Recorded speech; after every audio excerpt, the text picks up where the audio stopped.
Olá, seja muito bem-vindo. Este é o De Farma para Farma, o podcast do Conselho Regional de Farmácia do Estado do Paraná. Aqui eu e meus convidados dividimos com você conhecimentos, experiências, informações e tendências do setor farmacêutico que vão te apresentar novas perspectivas da profissão. Eu sou Eduardo Valério, farmacêutico e atualmente diretor tesoureiro do CRF Paraná. Sou empresário também e atuo com consultorias em gestão para farmácia. Hoje, o foco do nosso programa são as dúvidas dos farmacêuticos com relação aos serviços prestados pelo CRF Paraná. O Conselho é o órgão que vai acompanhar toda a vida profissional do farmacêutico, desde o seu primeiro emprego até a sua aposentadoria. E neste longo percurso, o farmacêutico vai se relacionar com o CRF em diversas ocasiões. E isso também é válido para as empresas do setor farmacêutico, que chamamos de pessoa jurídica. E para falar sobre toda essa gama de trâmites, eu recebo hoje duas gerentes que estão à frente de um departamento fundamental do Conselho, o Cadastro. Estão comigo as farmacêuticas Flávia de Abreu Chaves, que é responsável por todos os processos relacionados à pessoa física, e a farmacêutica Gabriele Luiza Pereira. Olá, eu sou a Gabriele, sou fiscal do Conselho Regional de Farmácia, tenho muito orgulho, desde 2016 estou na casa. A partir de 2020, eu comecei a trabalhar no setor de cadastro e a partir de 2022 estou como gerente de cadastro pessoa jurídica. Legal, legal. E a Flávia? Quem é a Flávia? Então, prazer. Meu nome é Flávia, eu sou farmacêutica também. Eu estou no conselho desde 2005. Eu já fiz o concurso para ser a responsável pelo cadastro e recepção e desde 2022 eu divido o departamento com a Gabi, né? Antigamente eu fazia tanto a parte de pessoa física como pessoa jurídica, né? Além da recepção, ali o atendimento. E as demandas, né, crescendo, a gente daí viu a necessidade de dividir o departamento, então hoje eu cuido da parte mais voltada aos profissionais, né, e a Gabi daí cuida da parte dos estabelecimentos. Legal, as duas formam ali a nossa dupla dinâmica, né, do cadastro, e a Flávia já desde 2005, a Gabi desde 2016, já estão há algum tempo, né, à frente aí do conselho. Me contem uma coisa, como que vocês veem hoje, né, a estruturação do setor e a evolução ao longo do tempo, porque lá atrás a gente não tinha agora o CRF em casa, por exemplo, né? Hoje está tudo mais digital, mais fácil até para o próprio farmacêutico fazer pela internet, só que algumas coisas ainda acabam tendo que ser feitas na seccional ou na sede do conselho. Como vocês viram, né, essa evolução e como está sendo hoje o setor estruturado dessa maneira já com esses serviços mais digitais, né, mais rápidos e mais simples para o farmacêutico? Antigamente tudo era feito de forma presencial na sede do Conselho em Curitiba e nas seccionais. Então, logicamente, isso trazia uma necessidade dos profissionais e dos estabelecimentos, né, de deslocamento e muitas vezes vários do mesmo estabelecimento se deslocarem para fazer um procedimento. Né? Além disso, questão de sistema operacional mesmo nosso internamente, né? Tudo era lançado manualmente, cada comunicado de ausência que o farmacêutico fazia, alguém tinha que lançar em 2 sistemas diferentes. Então, de quando eu entrei em 2005 para hoje, é uma evolução muito grande, né? Claro que com a pandemia a gente foi forçado, né, a evoluir, e ainda bem que a gente teve muito apoio, né, da diretoria com relação a investimento, da parte de tecnologia da informação, para evolução mesmo do nosso sistema e aprimoramento do CRF em casa, né? Antigamente a gente nem imaginava fazer um procedimento de uma inscrição, por exemplo, sem estar ali na frente do farmacêutico vendo o documento que ele estava apresentando, né? E hoje isso é uma realidade. O próprio juramento que a gente faz, né?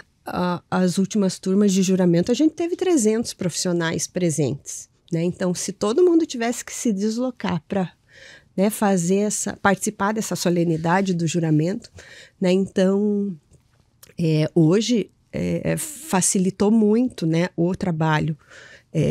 Não só internamente, porque acaba tendo mais demanda e as coisas ficam mais complexas, né? Mas sobretudo pro profissional, né? Que pode fazer procedimentos hoje de qualquer lugar, a qualquer horário, né? É sábado, é domingo, de noite, né? A gente tem né, procedimentos que são realizados. Então, facilitou muito, né, principalmente para o profissional. Né? Uhum. Essa questão dos procedimentos, já a gente fala um pouquinho mais sobre DAP Sim. e tudo mais, né? Mas essa questão de agilizar e o próprio juramento, né? É legal.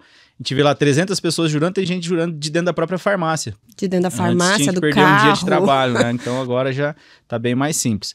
E você, Gabi, como é que você vê aí a evolução do setor nesse período que você tá até agora? Eu acabei entrando ali no setor de cadastro, como eu falei, ali a partir de 2020, então com o decorrer da pandemia, né? Antes disso eu estava na fiscalização, então o meu contato com o setor de cadastro era como ali, né, a fiscal que dependia das informações do setor. A pandemia, no momento em que houve o fechamento ali, né, dos atendimentos presenciais, foi um impacto muito grande. Todos os procedimentos eram presenciais, então do dia para a noite a gente não pôde mais atender a população, e a forma que a gente teve ali, primeiramente, de fazer esse atendimento foi por e-mail, mas assim, uma coisa muito arcaica ainda, né, o e-mail, a gente tinha muitos problemas, e-mail que não chegava, caixa que vivia lotada, então era muito difícil, né, foi complicada essa transição, mas nos forçou a evoluir o sistema, né, então hoje, os nossos procedimentos, a gente sabe que tem muita coisa que ainda tem que melhorar, a gente quer automatizar mais coisas, deixar as coisas mais ágeis, mas hoje, né, nós evoluímos muito, e isso até para os fiscais. Hoje em dia, a gente consegue que o fiscal tenha a informação mais rápido, né? Então, a pessoa protocolando na sua casa, o fiscal já consegue visualizar essa solicitação em andamento, coisa que antigamente não acontecia. Às vezes a gente tinha ali um gap, né, de às vezes dias, né, até o fiscal ficar sabendo ali de um comunicado um comunicado de ausência, por exemplo, demorava até chegar a informação para o fiscal, né? Hoje não, hoje a gente tem tudo já mais automatizado e, né, tudo online, então o próprio fiscal hoje trabalha, né, com o tablet, então as coisas evoluíram bastante ali. Fomos forçados a evoluir, mas estamos... É um caminho sem volta, né? Com certeza, não tem o que fazer, né? Eu peguei a época que era manual, eu tinha uma farmácia em Santa Isabel do Ivaí, aí eu tinha que sair de lá para ir para Maringá para fazer um protocolo, né? Dá quase 200 quilômetros, ida e volta quase 400, tempo que perdia, né, e tudo mais.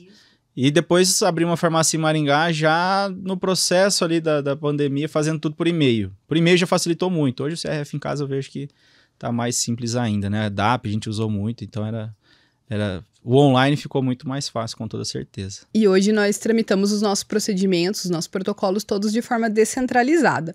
Então, antigamente a gente tinha uma discrepância muito grande em regiões, aliás, seccionais, né, que abrangiam regiões com pouca demanda, e outras seccionais, até a própria sede, né, tinha uma demanda absurda. Não sei, o pessoal vai lembrar que a gente tinha filas ali no conselho, né, para ser atendido. Então, hoje, os nossos procedimentos são todos tramitados de forma descentralizada. Então, chega aqui na sede, os procedimentos, eles são distribuídos. Quem faz procedimento vai ver que, às vezes, a sua farmácia ali é de uma região e ele vai ser tramitado lá por outra seccional, é normal, a gente faz isso para poder agilizar, né, para que a seccional que tiver com menos demanda pegue o procedimento da vez. Sim. Então, é uma forma da gente otimizar os nossos colaboradores também, né? Legal. E fale uma coisa para mim, porque o cadastro é um dos setores que mais gera informação, né? O conselho é um órgão que a finalidade é a fiscalização, mas a fiscalização também não vai funcionar bem se não tiver o cadastro, né? E o cadastro não vai funcionar bem também se não tiver a fiscalização para passar algumas informações. Quais são, né, as maiores dúvidas, tanto no setor pessoa física quanto pessoa jurídica, né? O que mais dá dificuldade ali na cabeça do farmacêutico? Na parte de pessoa física, como é o contato inicial do profissional, quando ele sai da universidade, eu acho que o maior questionamento acaba sendo o procedimento da inscrição mesmo, né? Então, principalmente em épocas de final de ano, tem muito aquele questionamento: concluí meu curso, né? O profissional naquela ansiedade de poder exercer a profissão, querendo se inscrever, né? E muitas vezes a colação de grau está programada para meses depois. Né? Então, a gente tem que trabalhar com essa frustração do profissional que ele quer se inscrever, mas qualquer tipo de inscrição pode ser realizada legalmente só depois da colação de grau, né? Que é quando ele recebe, né, a outorga do grau como farmacêutico. Né? E muitos têm a ideia de que a inscrição provisória, né, é antes da colação, e não é verdade, né? Então, qualquer tipo de inscrição é só depois da colação de grau. A gente tem muita demanda, né, de dúvidas com relação a esse procedimento de inscrição, né, dos recém-formados. Uhum. Legal. E PJ, Gabi? De PJ, acho que o nosso campeão de dúvidas são os procedimentos de ingresso de responsabilidade técnica, principalmente relacionados a quanto tempo eles demoram para ser tramitados, quanto tempo demora para sair a certidão de regularidade. Então, todos os procedimentos, né, de ingresso, eles vão ser realizados no CRF em casa e eles precisam ser referendados pela plenária. A gente, então, vai passar esses procedimentos para serem aprovados na próxima plenária. Depois disso, sai a certidão para a empresa. Alguns casos, a gente consegue antecipar a certidão. Então, nós temos hoje a deliberação 992, que ela traz os requisitos, né, para que a empresa tenha sua certidão de regularidade técnica antecipada da plenária. Isso agiliza bastante ali, que a empresa já esteja com o documento que ela precisa, né? Mas acho que esse é o nosso principal campeão de dúvidas, né? O procedimento de ingresso mesmo. Ingresso para pessoa jurídica. Show de bola.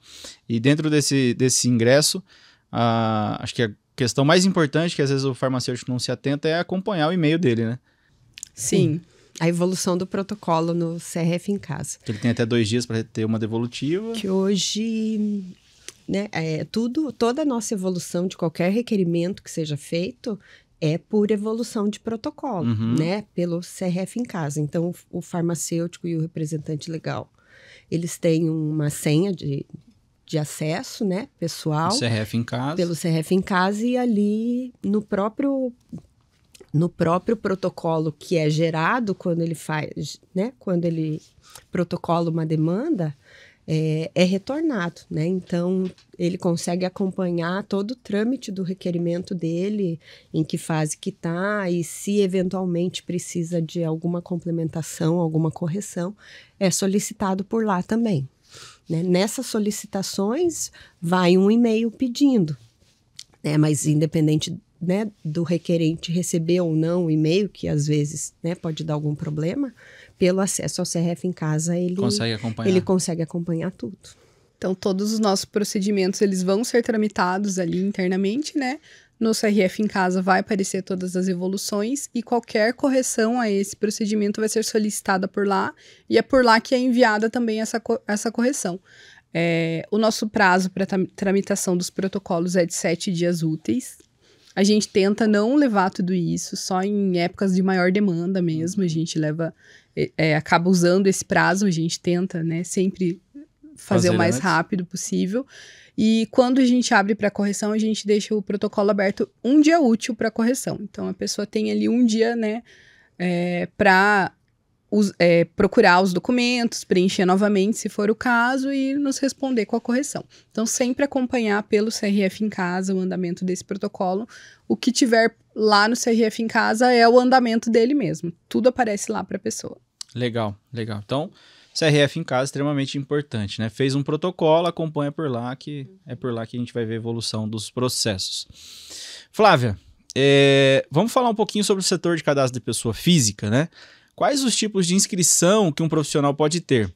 Um farmacêutico pode atuar por mais de um estado ao mesmo tempo? Legal. A gente tem todas as inscrições, como eu falei, depois da colação de grau.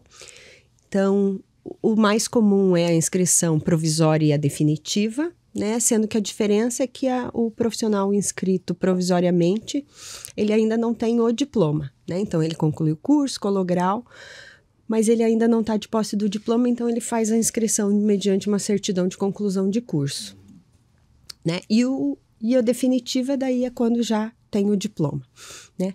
O profissional inscrito provisoriamente, né, como o próprio nome diz, ele tem uma inscrição que tem um prazo de validade, né? E isso é bem legal a gente falar, porque essa inscrição ela é válida por 1 ano, né? Então, esse é o prazo que o profissional tem para regularizar a inscrição, transformando ela de provisória em definitiva, mediante apresentação do diploma.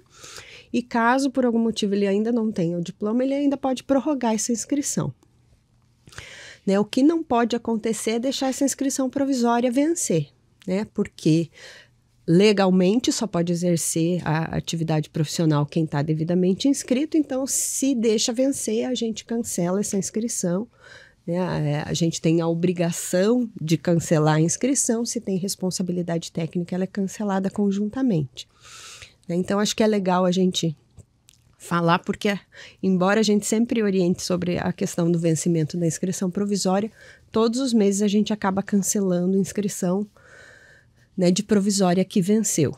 Né? E isso não é eu que quero fazer, né, o presidente do conselho que quer fazer, né? A gente tem resoluções a cumprir. Pelo contrário, né? A gente quer, né, que cresça, né? Que cresça, exatamente.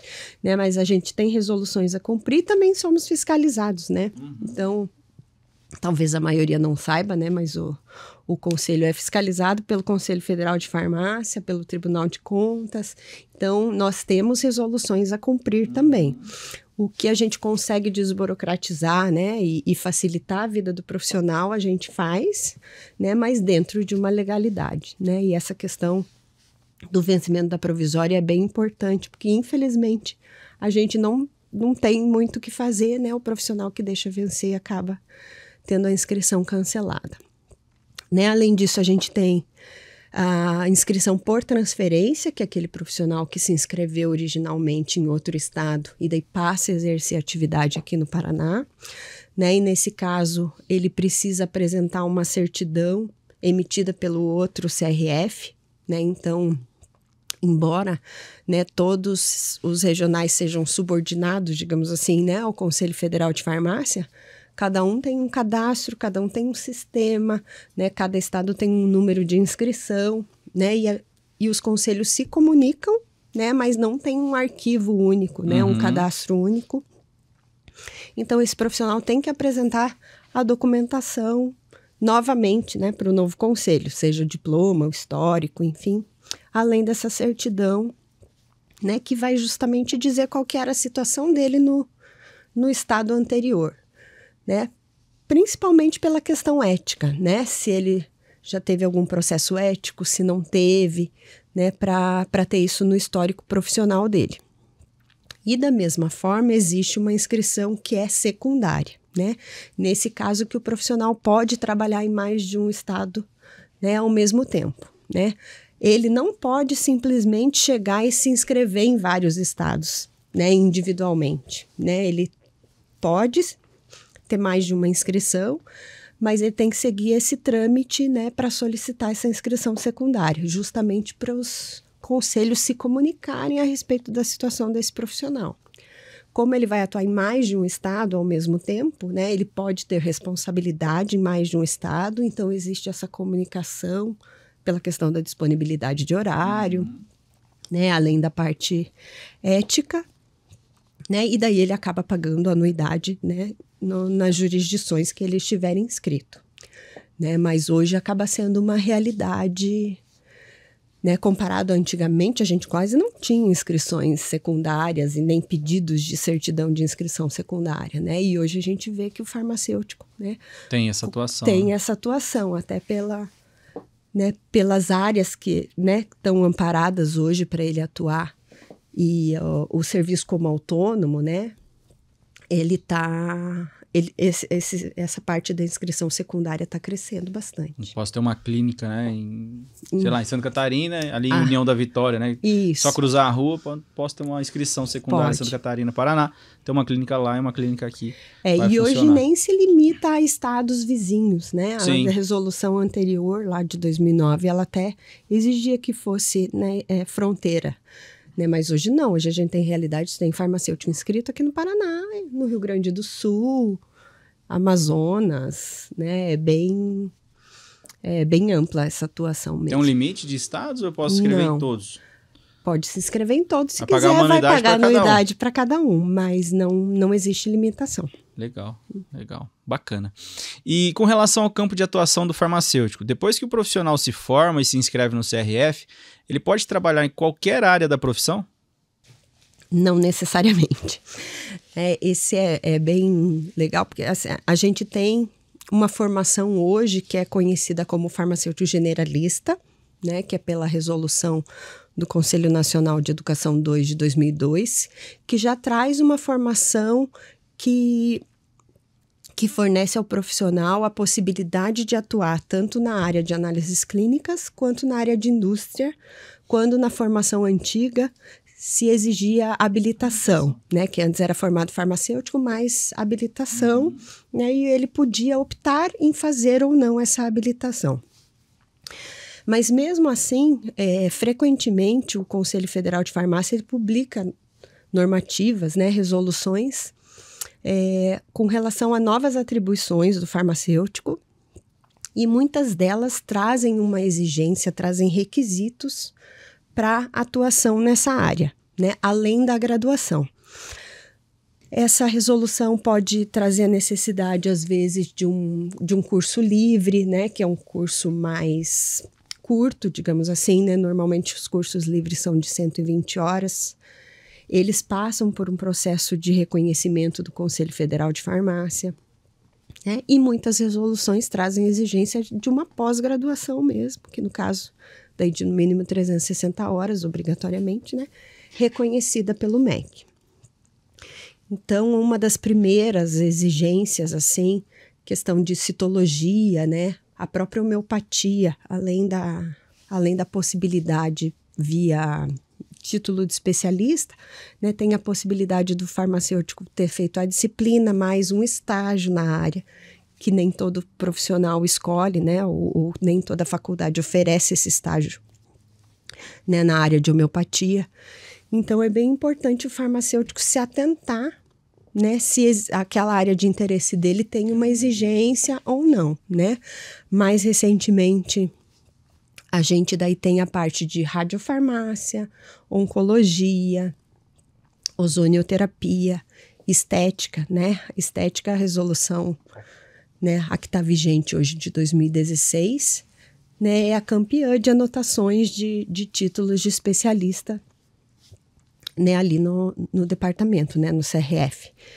E muitas vezes o profissional solicita essa anotação, né, que daí gera a averbação do certificado dele e a habilitação, né. A gente segue a resolução do Conselho Federal daquela determinada área, né, de atuação que ele está querendo exercer, e daí vai na parte da pessoa jurídica verificar, né, se aquela anotação está feita na hora de analisar o requerimento do ingresso dele por aquele tipo de estabelecimento. Então ele vai ingressar lá com a Gabi numa clínica de estética, já tem que ter passado pela pessoa perguntar física. Perguntar para a Flávia se lá na pessoa física ele tem a especialização anotada lá no... É legal porque ele solicita essa anotação, né? Ela fica cadastrada no sistema. Então, no site do Conselho tem uma parte de consulta pública, né? Você não tem informações sigilosas do profissional ali, né? Mas você tem as habilitações dele, as capacitações. Então, qualquer um que acessa ali o site do Conselho vai conseguir ver se aquele profissional é habilitado para aquela determinada área. Então, muitas vezes, na hora de fazer uma contratação, é bom sempre dar uma olhadinha ali. E quando o profissional solicita via CRF em casa, né, além da gente fazer todo o lançamento interno, né, de livro de registro, enfim, ele recebe daí também via CRF em casa um ofício comprobatório de que aquela anotação foi feita, de que ele está habilitado, né?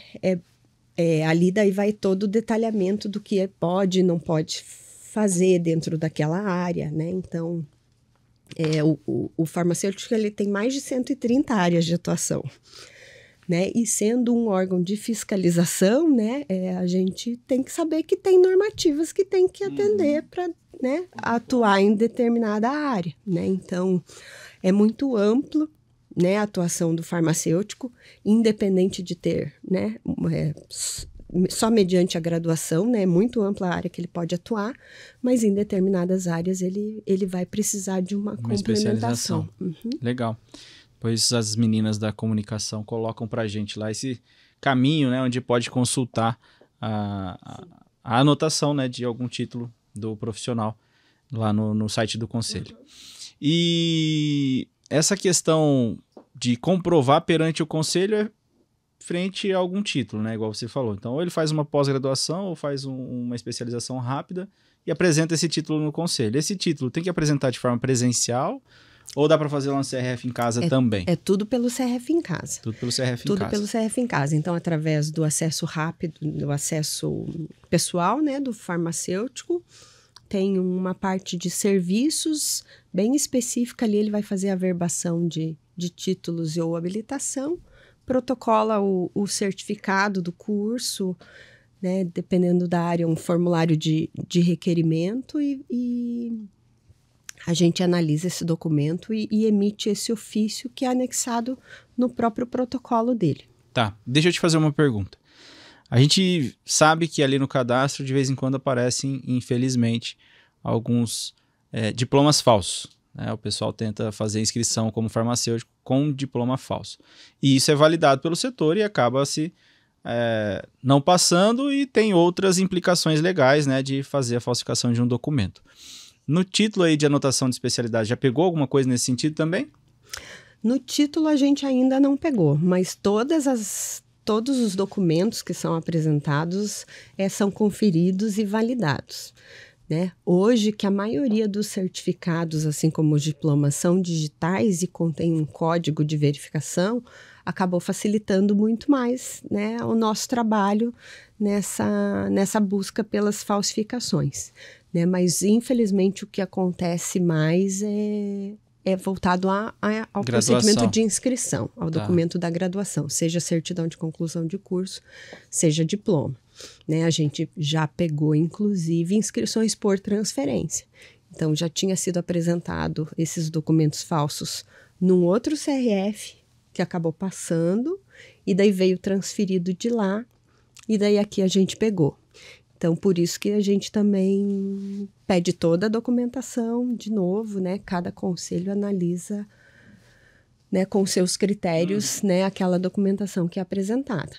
E daí, lógico, indefere a inscrição e faz todo o encaminhamento judicial, né? Que o nosso departamento jurídico daí faz notícia-crime para a Polícia Federal, né? Daí falsidade ideológica, né? Todos os Então não processos. Tente fazer isso, né? O nosso cadastro vai verificar, não faça isso. Sim, a gente pega.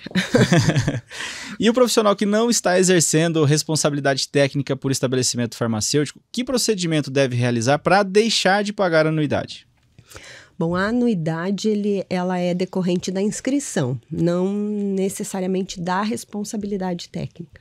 Né? Então, aquele profissional que de fato não está exercendo a profissão, o que pode ser feito sem responsabilidade técnica, né? Como nós farmacêuticas, né? Só estamos trabalhando lá no conselho, só temos o cargo que temos por sermos farmacêuticas. Então, a gente não tem nenhuma responsabilidade técnica.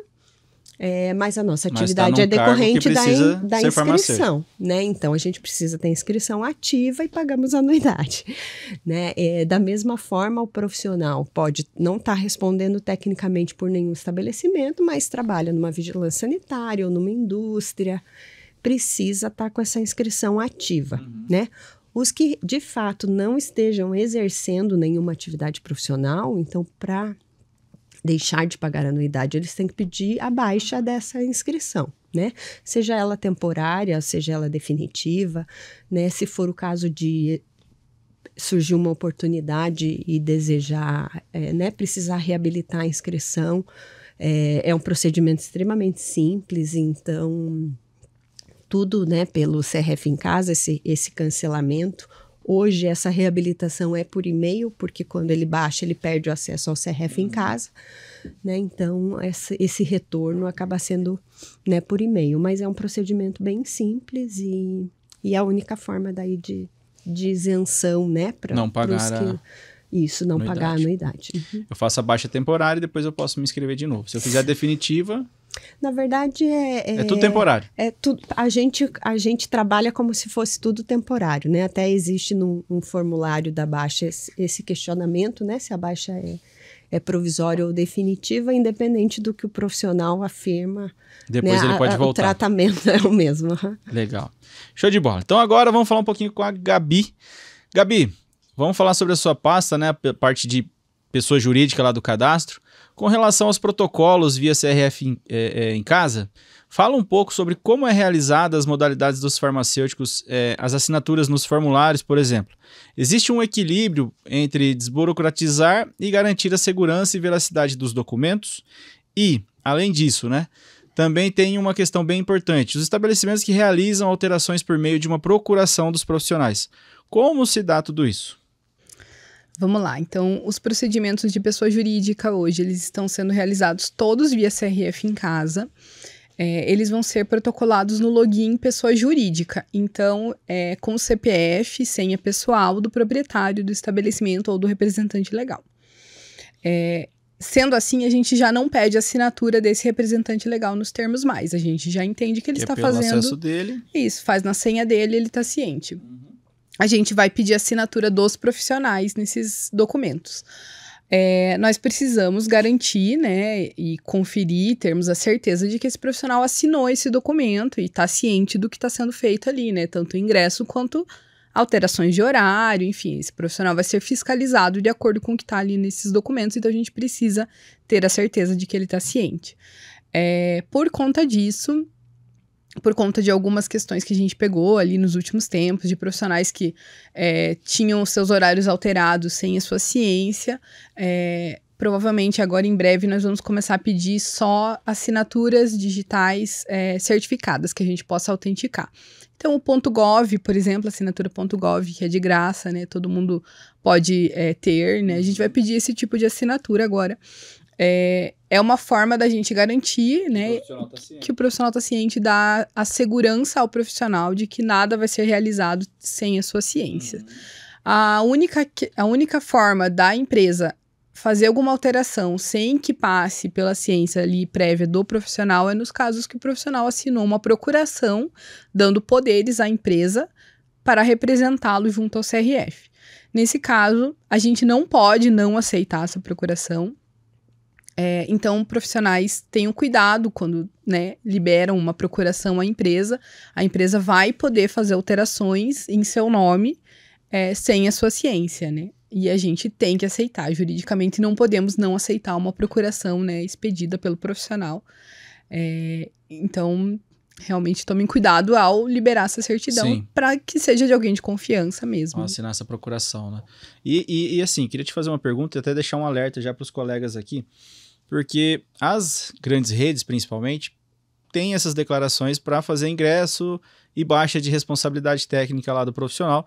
E muitas vezes o profissional sai do estabelecimento achando que a empresa vai dar baixa na responsabilidade técnica dele e depois acaba respondendo um processo ético aqui, porque ele vai ver lá, tem 50 dias que ele saiu e não deu baixa na responsabilidade técnica. Tem 90 dias que saiu porque a empresa não fez e às vezes até continua utilizando o fato dele ser o responsável ali para não contratar outro colega, né? Deixa a farmácia desassistida, enfim, aquele rolo todo que a gente já conhece.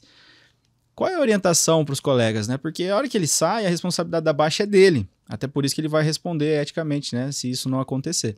Então, o que vocês têm orientado? Isso aí está frequente, não está? Como é que está funcionando isso? E como é que a gente pode ajudar o colega a não passar por essa situação? Isso acontece bastante. Geralmente a empresa utiliza dessa procuração para fazer a baixa do profissional, enquanto ele ainda é funcionário da empresa. Mas depois que ele deixa de ser funcionário da empresa, ali no momento que ele realmente vai baixar para se desligar, né, encerrar o vínculo com a empresa, a empresa não vai fazer a baixa pelo profissional. Esse procedimento ele já está disponível só no CRF em casa pessoa física, então só o profissional que consegue protocolar. Ele é uma obrigação, um dever do farmacêutico presente no Código de Ética, então o profissional precisa, para atender o Código de Ética, fazer esse protocolo, né? Nos informar assim que deixar a responsabilidade técnica. Então, assim que vocês saírem assim que o profissional sair da empresa, deixar de exercer ali a função de responsável, façam a baixa no CRF em casa. O prazo são 5 dias úteis da saída, né?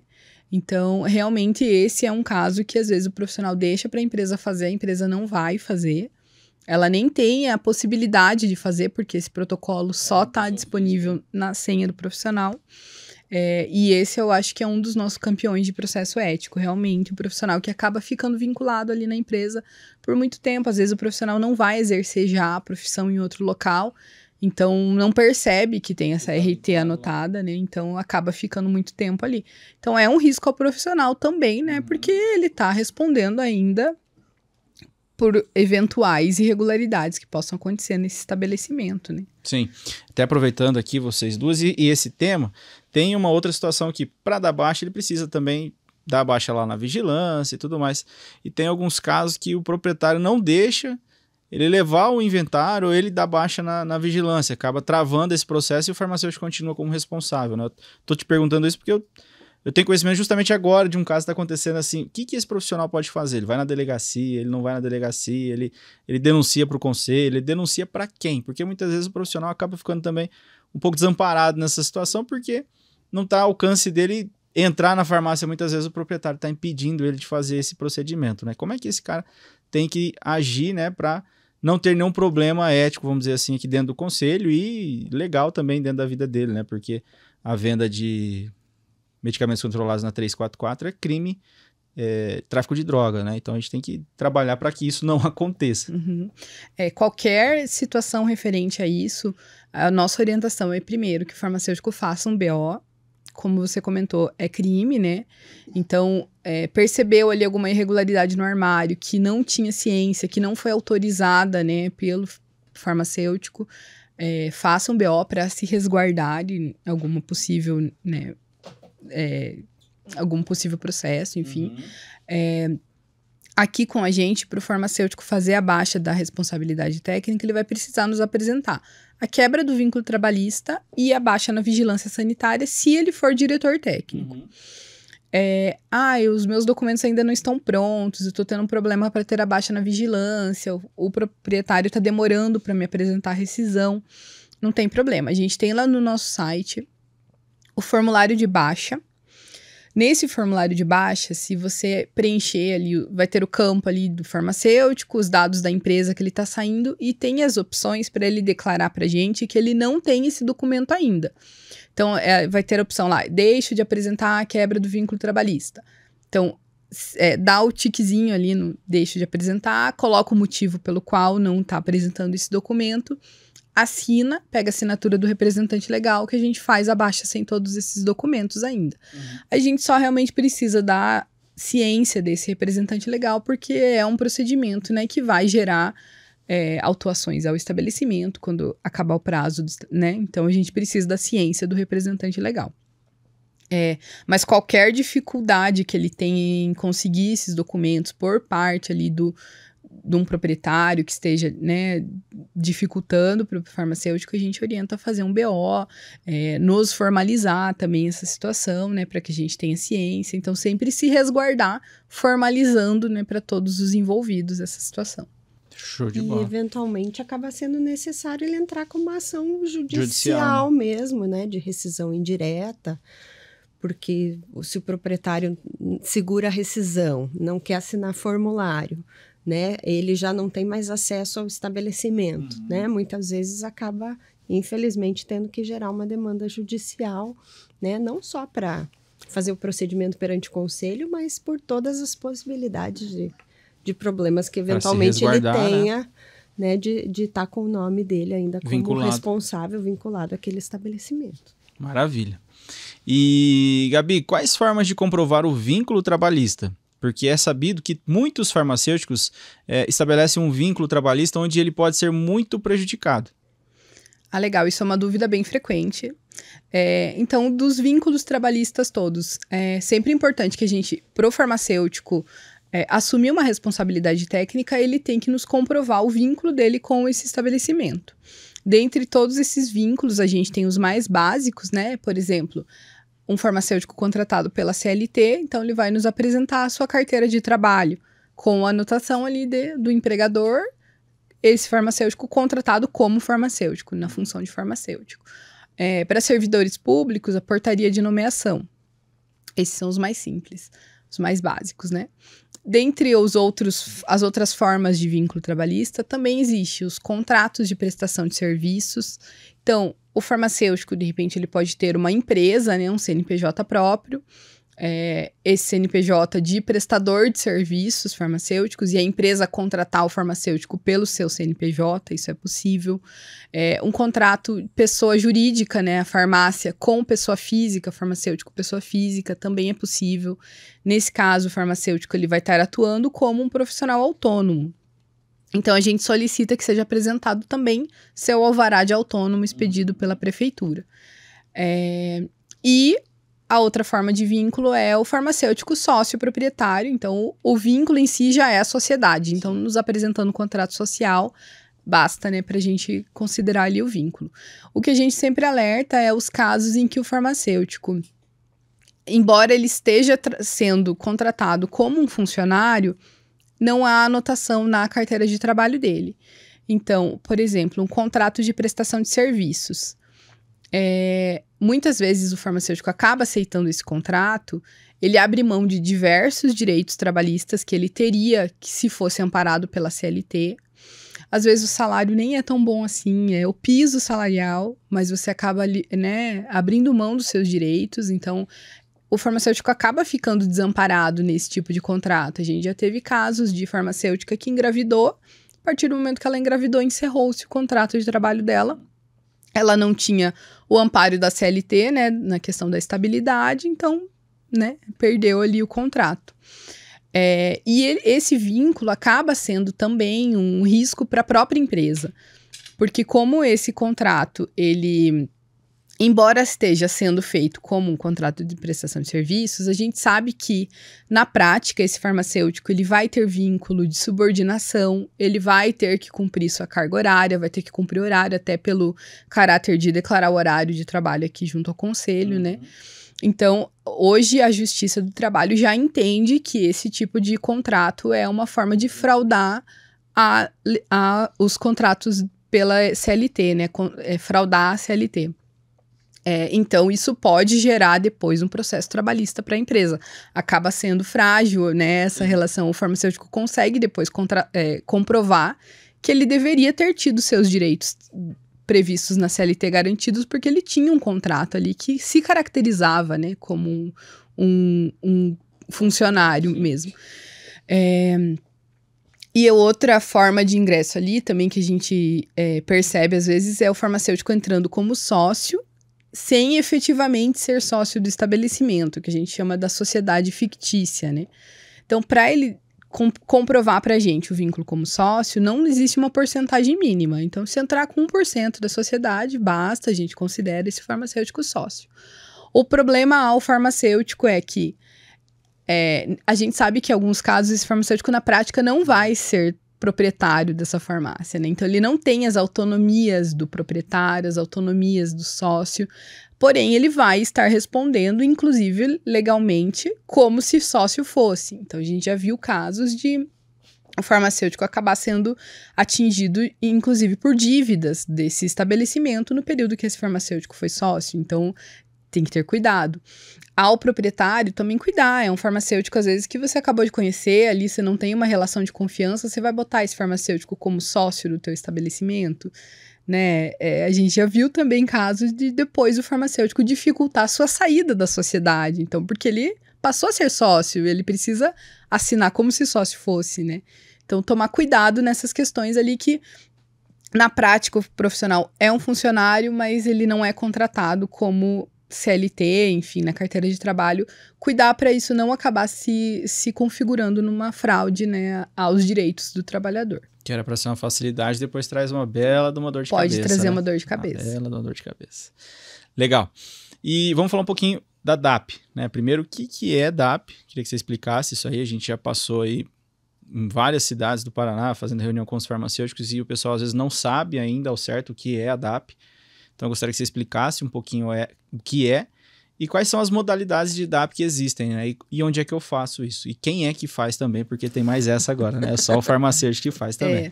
Vamos lá, então, a gente tem 3 modalidades básicas ali que o farmacêutico pode ingressar na farmácia. Vai ter o diretor técnico, que é o farmacêutico que também é o responsável na vigilância sanitária. Então, cada estabelecimento vai ter um diretor técnico, precisa ter pelo menos um e vai ser só um mesmo. Uhum. Esse farmacêutico declara horário e é o farmacêutico responsável pela vigilância, lá na vigilância sanitária também. Nós vamos ter os assistentes técnicos, tantos quanto forem necessários, não há um limite de quantidade de assistente técnico. Todos esses assistentes, eles declaram seus horários trabalhados. Então, eles têm um horário fixo de trabalho, declara pra gente o seu horário fixo de trabalho. Nós também temos a modalidade do substituto. O substituto, ele não declara horário com o CRF, então a gente entende que ele vai ter um horário flexível, mas ele tem que ter disponibilidade de horário para todo esse horário de funcionamento, porque ele pode estar a qualquer horário que o estabelecimento esteja aberto. Então, ele acaba não conseguindo pegar outra RT no horário de funcionamento do estabelecimento. Horário de funcionamento. E também não tem limite, tantos quanto forem necessários para o estabelecimento se regularizar. Uhum. A DAP, então, é uma quarta forma de ingresso desse profissional. A DAP é uma flexibilização de todas essas outras modalidades. Ela, então, é um benefício a estabelecimentos regulares. Então, primeiro, o estabelecimento precisa estar regular. Estando regular, ele pode usar a modalidade de DAP. O que é estar regular, Gabi? Porque às vezes o pessoal não entende direito o que é estar regular. Estar regular é ter farmacêuticos para garantir a carga horária mínima de assistência farmacêutica. Para farmácias, a gente tem a Lei 13.021, que traz a obrigatoriedade da assistência integral. Então, tem que ter farmacêutico para todo horário de funcionamento. Inclusive, farmacêuticos para cobrir folgas semanais dos farmacêuticos que, eventualmente, trabalham de domingo a domingo, né? Então, o estabelecimento estando regular, ele pode usar a DAP. Existem 3 modalidades de DAP. A DAP eventual, que é o farmacêutico que ele vai eventualmente no estabelecimento cobrir folgas de profissionais específicos. Ele não precisa estar vinculado só a esse estabelecimento, ele pode trabalhar em mais de um estabelecimento e ele pode substituir até 6 profissionais, que é o que daria ali 6 dias da semana para esse farmacêutico trabalhar e ter um dia de descanso, né? Essa é a DAP eventual. Esse ingresso, ele é feito igual aos outros ingressos. Se olhar lá no termo de compromisso do profissional, tem a opção lá de ingressar ele como DAP eventual também. As outras 2 DAPs possíveis são a DAP temporária, que é o farmacêutico que vai prestar assistência temporariamente no estabelecimento por até 30 dias. Então, é o farmacêutico que vai cobrir uma folga pontual de um proprietário que não esteja na farmácia algum dia. É um farmacêutico que vai cobrir férias de alguém nesse estabelecimento. Esse farmacêutico, ele vai declarar a DAP temporária pelo CRF em casa pessoa física. Então, o próprio farmacêutico entra lá, coloca o CNPJ do estabelecimento e fala lá, né, qual o período que ele vai trabalhar ali nesse estabelecimento. Esse procedimento é super simples, não precisa nos comprovar vínculo trabalhista, né, nesse caso, como ele é bem pontual, bem temporário. Assim que salvar, entra para o fiscal essa informação. Então, não precisa passar por plenária, não precisa ser analisado ali pelo setor, né, internamente. Então, ele é um procedimento que ele vai entrar automaticamente no nosso sistema. Preencheu, salvou, ele entra ali. Então, ele é muito prático, né, para ser utilizado, né, para situações rápidas. E a DAP permuta, ela também está disponível no CRF em casa pessoa física, então também o próprio farmacêutico que faz. A DAP permuta, ela serve para que 2 farmacêuticos troquem de horários entre si, permutem seus horários, né, entre si. Sempre ele tem que estar envolvendo 2 farmacêuticos, então não dá para um farmacêutico trocar seu horário e deixar aquele seu horário sem assistência, né? Então sempre tem que ser 2 farmacêuticos trocando entre si. Isso é muito útil, por exemplo, um farmacêutico trabalha de manhã, outro trabalha, né, de tarde e de noite. Vou ter um compromisso ali de noite, então preciso trocar, não vou poder, né, prefiro ir de manhã ali no final de semana, por exemplo. Os dois farmacêuticos se combinam e trocam entre si o seu horário naquele dia, né, naquele estabelecimento. Então também, salvando, entra na hora ali pro fiscal, o farmacêutico vai preencher que data especificamente é aquela troca, né? Então, salvou, entra para o fiscal, depois que passar a data, essa DAP permuta, ela baixa automaticamente, né? Então, é um procedimento também muito prático, rápido, e tem essa possibilidade de flexibilizar o horário do farmacêutico, né? Legal. E aí, então, é importante reforçar essa questão da DAP, porque às vezes o profissional tá lá, é o dia de folga dele e ligam para ele, olha, precisa cobrir alguém aqui que passou mal, que não sei o que, ele pega e vai, e o fiscal passa lá e ele não fez o procedimento, né? Então, o correto é ele fazer a DAP para ele estar resguardado de todas as formas e a farmácia também estar regular, né? Porque se o farmacêutico daquele momento não está como o responsável daquele horário, a farmácia está irregular, né? Ela está perante o conselho sem assistência. Isso mesmo. E como ele é um procedimento que não vai precisar ser analisado, basta entrar lá, preencher o formulário ali simplesinho no site, salvar, 5 minutinhos está resolvido. Então é bem rápido mesmo, bem facinho de preencher, só salvar, o fiscal vai ter a ciência, obviamente, se fizer muito em cima da hora, pode ser que o fiscal não tenha entrado ainda essa informação para o fiscal, né? Às vezes o fiscal na rua não está com internet, mas deixa avisado ali para o fiscal que já fez o protocolo, né? O fiscal consegue atualizar na hora da inspeção e verificar ali o nome do profissional naquele horário, faz a presença, então é um procedimento, isso, fica bem certinho. Show de bola. E, Gabi, o consultório farmacêutico é um nicho importante de atuação profissional e a prática clínica do farmacêutico está regulamentada desde 2013 pelo Conselho Federal de Farmácia. Como regularizar um consultório farmacêutico? Vamos lá, então, essa é uma área que está aumentando muito a atuação. Ficamos muito felizes de ver os farmacêuticos cada vez mais abrindo seus consultórios, né? Isso demonstra ali uma valorização da sociedade ao profissional farmacêutico. Então, existem duas formas de abrir um consultório farmacêutico. O consultório pode ser aberto como pessoa física ou como pessoa jurídica. Então, primeira coisa, se o farmacêutico, de repente, não quer abrir inicialmente um CNPJ para começar a atender, ele precisa regularizar seu consultório conosco, mas não vamos obrigar que ele tenha um CNPJ. A gente vai fazer um vínculo de consultório, é um registro mesmo de um estabelecimento, mas no CPF do farmacêutico. Nesse caso, a gente não vai cobrar a anuidade desse estabelecimento, né? E o farmacêutico vai ficar vinculado ali vai ficar vinculado no seu estabelecimento que vai ser registrado no seu CPF.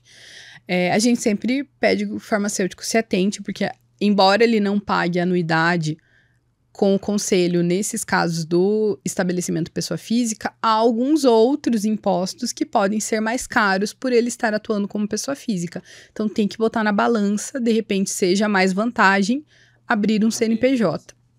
Abrindo um CNPJ, esse estabelecimento vai se registrar como qualquer outro estabelecimento aqui no conselho. Então, mandar para a gente o contrato social, o cartão CNPJ, a gente vai registrar esse estabelecimento vai pagar anuidade e o farmacêutico vai ingressar como responsável técnico.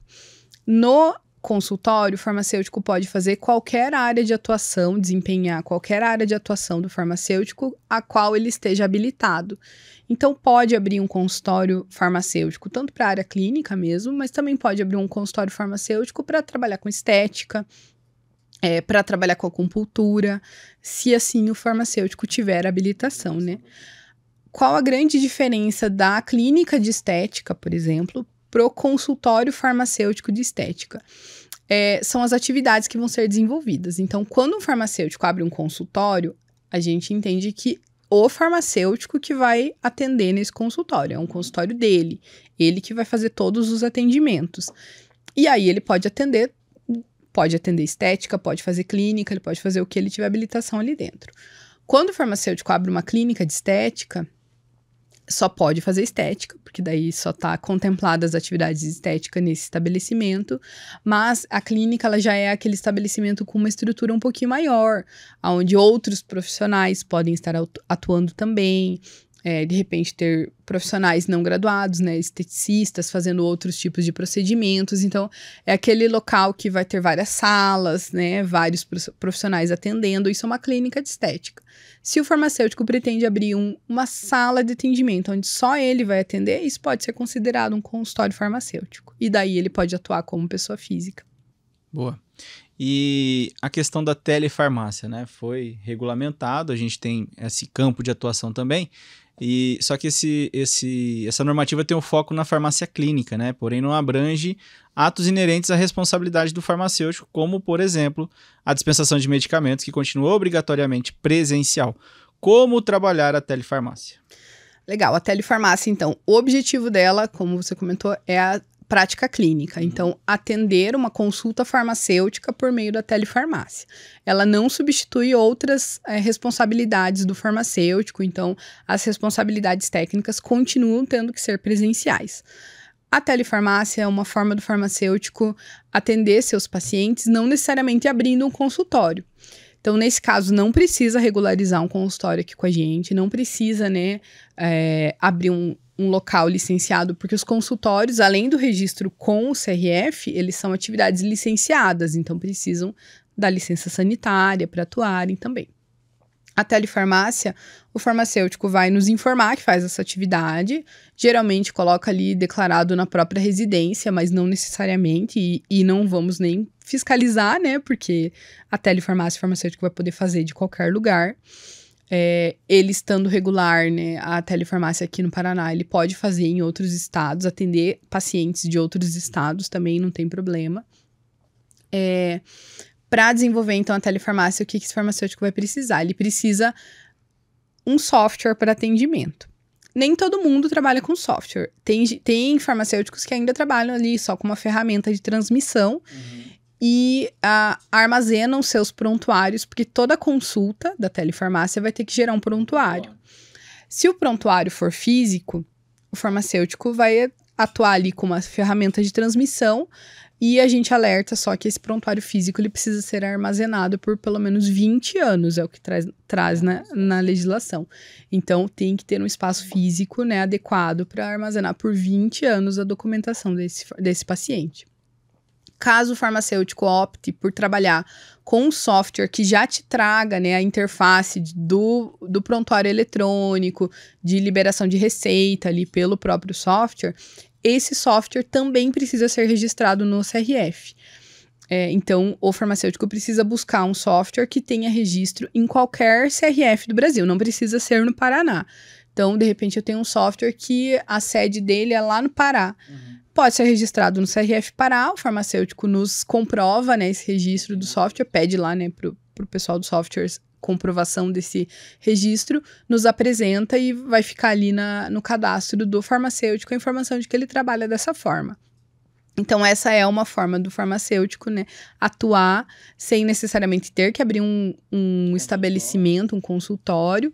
Ele abrange também, né, você pode atuar com pacientes do país inteiro, né? Então, ele abre um leque muito grande de atuação farmacêutico, e só lembrando que ele não substitui a assistência presencial, que é a assistência do farmacêutico na farmácia, nos outros estabelecimentos.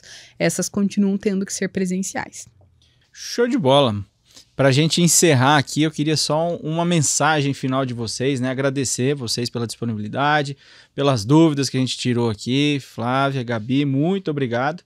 E eu deixo para vocês passarem uma mensagem final aí sobre o cadastro pessoa física, pessoa jurídica, né? Para os nossos colegas aí que nos escutam ou que nos veem, sobre a atuação de vocês e as dúvidas que eles vão tendo no dia a dia que talvez a gente não tenha respondido aqui. Na verdade, eu acho que é para o farmacêutico entrar em contato com o conselho, né? Assim como a gente conversa no juramento, o conselho tenta disponibilizar a maior quantidade de informações possíveis, né? Através do site e serviços pelo CRF em casa. E o objetivo não é prejudicar nenhum farmacêutico, né? Muito pelo contrário, o objetivo do conselho é capacitar e auxiliar o profissional, né, na sua trajetória. Então, se acontecer alguma situação diferente, ele não sabe como agir, se tem que fazer algum procedimento, que procedimento é esse, como, que ele entre em contato conosco, a gente está à disposição e tem o maior interesse em ajudar todos eles. Legal. Gabi? É isso mesmo, estamos à disposição para ajudar, entre em contato. O nosso atendimento hoje é das 10 às 17, né, por telefone, mas pode mandar e-mail, nosso horário de expediente mesmo é das 8 às 18, então alguém vai responder, né? Entrem em contato, não trabalhem com dúvidas, acho que isso é o principal, não corram o risco, né, de repente, responder um processo ético porque atuou com dúvida. Eu acho que isso é o mais importante. Atuem com certeza. Se for para fazer errado, faça com certeza que por escolha, não por dúvida, né? Se tiver dúvida, entre em contato. A gente ajuda no que for preciso. Se for uma situação ali conflituosa e que precise da nossa oficialização, né, de alguma resposta, manda e-mail, a gente responde. A gente está disponível sempre para ajudar o profissional a atuar da forma mais ética possível. Esse é o nosso objetivo. A gente não gosta, né, de pegar profissionais atuando ali em desconformidade. Show de bola. Eu acho que essa é uma das missões que a gente teve, né, nessa atual diretoria, e tem ainda, de trabalhar muito com a orientação. Então, muito obrigado às duas, né, por essas orientações de hoje. E você, colega aí que nos acompanha, né, não fique na dúvida, né, contem sempre aqui com o setor de cadastro, com a equipe do conselho. O conselho é nosso, né, dos farmacêuticos. Então, não hesite, né, em conversar com o conselho, em tirar suas dúvidas, seja na rede social, seja no e-mail, seja no telefone, enfim, entre em contato que eu tenho certeza que a equipe vai atender você aí da melhor maneira possível. Muito obrigado, né, por você que nos acompanhou até agora. Manda suas dúvidas aqui nos comentários, né, tanto aqui do YouTube, no Spotify. Você que está nos ouvindo, procure a gente lá no Instagram, né, do CRF, se você está com alguma dúvida. A gente está aqui sempre para ajudar. Muito obrigado, até a próxima, né? Se você ainda não se inscreveu, se inscreva aqui no nosso canal, compartilhe esse conteúdo, que eu tenho certeza que tem vários farmacêuticos, colegas aí que têm alguma dúvida e esse conteúdo pode ajudá-lo. Muito obrigado e até o nosso próximo conteúdo.